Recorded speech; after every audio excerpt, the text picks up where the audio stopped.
Attorney Francis Miranda, isang masipag na mamamayan ng Bataan. Halika na't ating iboto sa pagkabukal. Bilang isang eksperto, handa siyang maglingkod. Handa niya rin na ituwid lahat ng baluktot.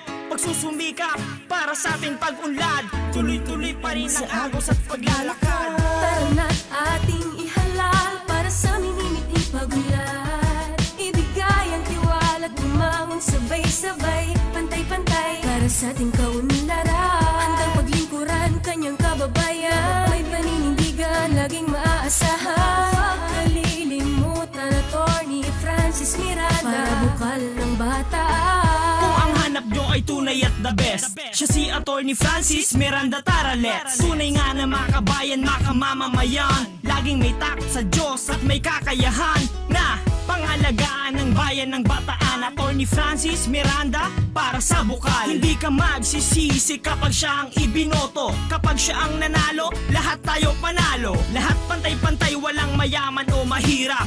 Iisa lang naman kanyang pinapangarap, ang ibangon nating bayan at tayo'y magkaisa. Mas the best pagsama-sama, iboto natin siya. Hanapin lamang ang numerong 4 sa balota at ang pangalang Attorney Francis Miranda. At ating ihalal at ating suportahan para sa pagkabukal ng unang distrito ng Bataan. Tara na't ating ihalal para sa minimiting pag-unlad. Ibigay ang tiwala't bumangon sabay-sabay, pantay-pantay para sa ating kaunlaran. Handang paglingkuran kanyang kababayan, may paninindigan laging maaasahan. Huwag kalilimutan Attorney Francis Miranda, para bukal ng Bataan. Isang eksperto sa batas ang kakilala ko, Attorney Francis Miranda. Mahusay na abogado, maka-Diyos, makabayan, makamamamayan. May kakaya ng tulungan ang taga-Bataan. Kaya kung may problema ka, halika na dito. Attorney Francis Miranda, nalapitan mo. Mabait, mahusay, madaling malapitan. Bilang sa taga-Bataan, bago sa iba't ibang bayan, wag nang